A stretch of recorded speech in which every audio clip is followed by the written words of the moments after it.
I don't want to hear this rhetoric anymore from the left. I'm tired of the left calling Americans domestic terrorists 24/7, especially when they're not, especially when they're just using and politicizing this. They're trying to make us out to be something we are not. We are a melting pot. We are a family.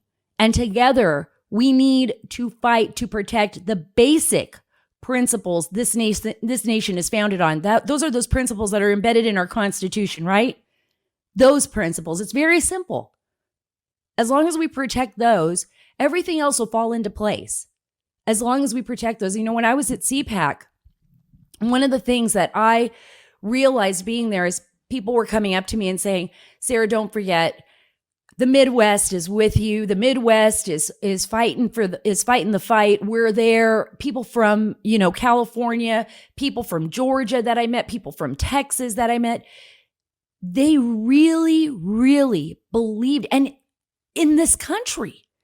And I don't want you to believe the kind of junk you were hearing from these like untruthful media organizations that were trying to say things like,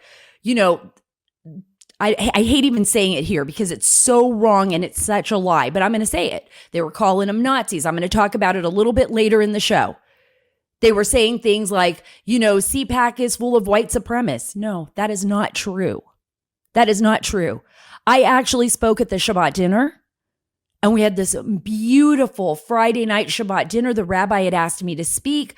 I went up and I spoke to everyone. There is a lot of young Jewish conservatives that were there. A young Jewish student led the prayer at CPAC.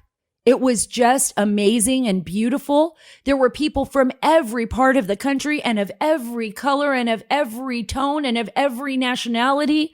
There were people there from CPAC Korea. Yeah, CPAC Korea. CPAC. I love them. I love them. Love CPAC Korea, CPAC Australia, CPAC Japan.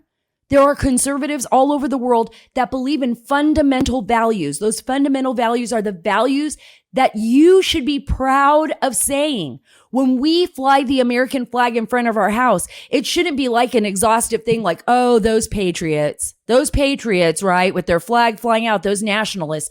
No, that flag stands for something. It is a beacon of light. It is a hope. It is a hope.